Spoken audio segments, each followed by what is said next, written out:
Hey everyone, welcome back to another video, and today we are going to be taking a look at the Lurpiv trucks. So for those that don't know, Lurpiv is a truck brand created by Oscar Rosenberg. You might know him from like Polar or Nike, and he used to be on Ace, but then guess he left to create his own truck brand. And it's been out for less than a year now, and a lot of people think it stands out mainly because of the price tag, which is about $90 before shipping and taxes and all that on their website. And for me, it was pretty expensive, and I know people were asking me to review the trucks, but I actually found a new pair secondhand for a pretty good price, like $70, so I decided to go with it and give it a shot. So first, measurements. They're 55 millimeters tall, and when I weighed them, they were 373 grams. Now, this is an 875 axle. I got the 159s, and that's actually a really, really light truck for its size and for what it offers. So for comparison, I have an Ace AF133, so that's an 8-inch axle with some grooves in it because I already grinded it down a bit, and it's actually heavier than the 159 Lurpivs at 378 grams. So as you can see, this is actually a pretty light truck. Now, if you wanted to compare to independent, Indy Hollows, the 159s at least, are about 372 grams. So not too much of a big difference in weight. I know some people are really skeptical about hollow parts because they think that it's a lot less durable and it's going to break easier. Personally, I haven't had that issue. I think the hollows are still the same durability as the standard parts, but it's a nice option for those who would rather have a non-hollow truck. So again, it's actually a pretty light truck compared to its competitors, which would be Ace and Indies, I would argue. So the turn on this is very nice. It carves super well, but at the same time being really stable. If you watch my Ace AF1 video, you'll notice how I talk about how there's not a really big plane for you just to be stable, but it's really like tippy until you like adjust it. For these guys, there wasn't too much adjusting. They had a really nice flat area where you can just be stable and ride without turning, but when you wanted to carve and turn, it had that really fast response time and it will carve super well. And these actually don't wheel bite. At least I did my best to actually try to wheel bite these, because for these trucks, they stop turning at a certain point. But at that point, it's actually pretty much into your carve. So you're already carving super, super hard, making a sharp turn. Then it stops turning. So that means you're going to be locked into that carve position, but you're not going to get any wheel bite. And I'll show what I mean up here. This is me trying to do my best to show the turn radius of the Lurpivs, but also really try to wheel bite them. And on this deck, it's a 14 3/8 inch wheelbase, if that matters to you. And I did my best trying to record the underside of the truck while I'm turning, but none of that footage came out really nicely. But yeah, again, really nice turn, and it doesn't wheel bite. Now the bushings are very nice. There was no squeaking whatsoever. They feel really nice and broken in.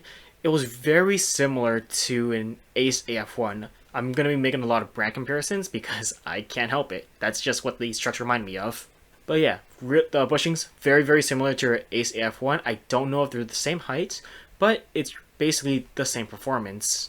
And the really nice thing about the bushings is that they have the durometer embossed on the side. So if you actually look at the bushing, it's going to say 90A, which that's a really nice detail. Because I know a lot of truck brands out there, let's say Venture, they have their trucks come with the 90A durometer stock, but they're all different colors. And usually brands will separate the bushing durometer by color. But when you get like stock truck brands that have like special color bushings and they're all the same durometer, it can get really confusing trying to figure out which is which. So having the bushing durometer embossed on the side, really nice detail. Right, so how about the performance of these? So for grinding on like curbs or whatnot, it was good, but it was also really weird, and I'm still not exactly sure why, because it felt like when I'm grinding, gets smooth and gets really hard at the same time. And I really couldn't tell you why. I've been trying to figure out a reason. I believe it's due to the shape of it and because the metal is raw, it's not polished. So the shape of the hanger is, I would say it's very, very square. It's basically a rectangle, but on the bottom where you're actually grinding is round. And if you make comparisons to the independent 10-9, which is probably what inspired the shape of the Lurpivs, you'll find that all around on that hanger is actually pretty round. There's no square parts whatsoever, except for the pivot area, but you're not grinding on that. I also think it's because the metal itself is unpolished. It's raw. So when they're making trucks, though they don't come out all fresh and polished like how you would see in shops. The way they do that is they basically throw all that into a giant washing machine and then they just run it until it gets all polished and nice and smooth. Now with these guys, it's a raw metal, so when you touch it, you can feel that it's actually kind of rough and not smooth how most other truck brands are. And I think that roughness is getting a little bit in the way of the grind, making it feel weird or whatnot. And I found that like with grinding, it wasn't until I actually got a nice groove going and I ground off all that rough metal parts to where it was smooth that the grind actually got better. So for instance, for my slappy crooks, it wouldn't grind whatsoever. I did my best to just get into the position, but then when I got into that position, the board would just stop and I would just have to stop off or whatnot. And it took me several tries to actually get it to grind because at that point, the metal was getting more polished. I was getting like a tiny groove going. And then after that, it just started grinding like normal, like any other truck. So I think that's something to be a note of. If you want to have the best like experience with these, you would probably already need to know how to grind to get that groove going and, you know, just make the most of it. Now for transition, it was fine. I didn't get any footage of me skating too much with these trucks. I just felt really burnt out on like filming myself skating. But there wasn't really anything special to note of with the trucks. I think they were fine on transition. Nothing really stood out, maybe except for the kingpin clearance, which is really, really nice because it allowed me to actually do much longer transition smith grinds than I do normally compared to my other trucks. And maybe I'll get footage of that one day, but we'll see for now. So yeah, street's fine, transition is fine. So yeah, basically transition is fine and the grinding is all fine or whatnot. So for the pop feel, there wasn't anything special about it. It basically just felt kind of an in-between of like an Ace or an Indie in that regards, but again, lighter. Now I know some people might not like such a light truck because it feels too floaty to where the board feels too light and it feels like you're not really getting that sharp poppy responsiveness from a truck, so like Venture. So that might be a turnoff for some, but for those that like it, that's an option. Now you can't skate these tight unless you want to really tighten down the kingpin all the way down and just pretty much compress and mushroom out the bushings. So if you like skating tight trucks, this is not the truck for you. This is really meant for those that really like to carve and turn. And believe me, I tried, and it was really hard to get the kingpin set to where I actually want it to feel, where it was a nice balance of turn but also stability and like tight. So again, this is not for those that like tight trucks. So these actually came with a special axle nut or whatnot, like a special design where it has like a built-in spacer or whatnot, and honestly these were terrible. For whatever reason, the nylon on here sticks out more than a normal axle nut, and then as the more you skate or use them, that nylon actually gets pushed out. So that means the axle nut isn't actually locking on and gripping to the axle itself. So, you know, eventually as I skate the trucks more and more, the nylon got pushed out more and more, and then these weren't secure at all. I'll tighten these down, do a couple slappies, check back, and then these have loosened up a big amount. And then I got really sick of this, so I just ended up replacing all these axle nuts with your standard normal axle nut that most skateboard trucks use. So again, these were just terrible.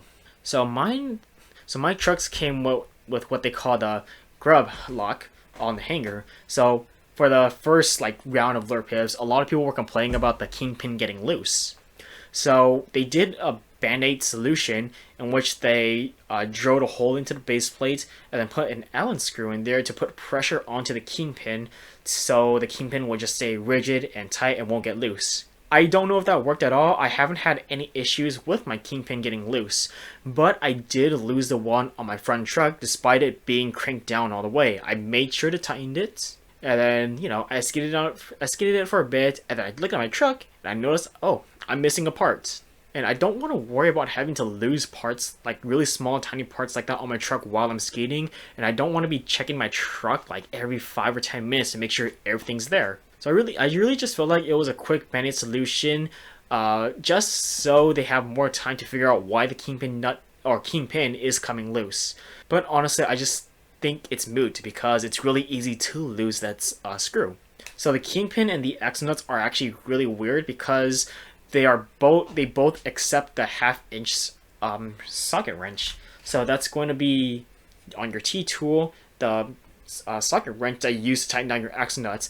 It's also used to tighten down the kingpin. Now, usually those guys are going to be a 9/16 socket wrench, which is how you touch your kingpin, but they can accept both on the 1/2 inch one. And then the 9/16 is just too big for the kingpin. Now, the weird thing about this is that it works fine with a T-tool, but when you use an actual socket wrench, the bar with the 2 socket wrenches on the side, 1/2 inch and 9/16 inch, those barely fit over the kingpin and the axle nuts. And that was really frustrating to do, because usually with the socket wrench, you can just put it down on the nut and just crank it like that. But with these guys, I had to like really kind of line it up, put my thumb over it, because it wouldn't go in all the way. It would just be barely enough for you to actually turn the nuts, turn it, take it off, put it back on, do the whole thing again, trying to find the perfect placement, turn it, and then the process repeats. So that's just something to take a note of if you do use car tools to mess with your trucks. If you just have something like a normal T-tool, I think you'll be okay. So overall, I actually do believe that a Lurpiv offers enough for it to stand out on its own, and for it to actually exist and provide something new for the skate world. You have a nice, tall, light truck that doesn't have any hollow parts. It turns really, really nice and is designed to not wheel bite. And aesthetically, it has a really nice old school design that really looks like the independent 10.9. And personally, I love how indie 10.9s look like. And it's really cool to see it upscaled. However, it has way too many QC issues and gimmicks, with a lot of people complaining about the kingpins coming loose, the really weird axle nuts, and the Grub lock, a band-aid fix to fix the kingpin coming loose, being really easily lost. Now, in my opinion, Lurpiv launched way too early because it has too many QC issues, with people complaining about the kingpin nut coming loose, or the kingpin, I should say. These axle nuts that you are definitely going to replace just because they're so bad. And the Grub lock being really, really easy to lose, meaning that the whole band-aid solution of trying to fix the kingpin doesn't really matter if you lose a screw. So, and not to mention the very high price that they're charging for a set of trucks like these. On their website, it's $90, but if you factor in like tax or shipping or whatever, you're looking at the 3-digit range. Now, I'm sure that over time, their trucks are going to get better, like remove all the QC issues, make them a lot stronger, remove all the gimmicks to where you aren't like losing parts or whatnot. But in the current moments, all I can say is that you might just want to wait for a better version to come out. They were pretty fast with coming out with, I guess, second version with the Grub lock. And I'm sure they're going to release a new version sometime in the future that addresses all the problems, fix the axle nuts. As you can tell, I'm a very big stickler of these. Fix the kingpin for coming loose without needing additional parts or whatnot. And eventually somehow cutting down the price for the trucks. And I'm sure all of that is going to come eventually. So, if you do want to try out the trucks right now, you totally could. That's just has been my experience with them. And honestly, I'm kind of over them. I just could not get used to them. And I was really just peeved about all the gimmicks that I had that just weren't working for me. All I could think to myself when I was skating these and just, really trying to abuse them was that I really want my indies back, or I really want my thunders back. So yeah, it's just not the truck for me. I still think that they're really good, but I am just gonna move beyond them. So anyways, that has been another video. If you think I missed anything, just leave them in the comments below. And as always, hope to see you in the next one.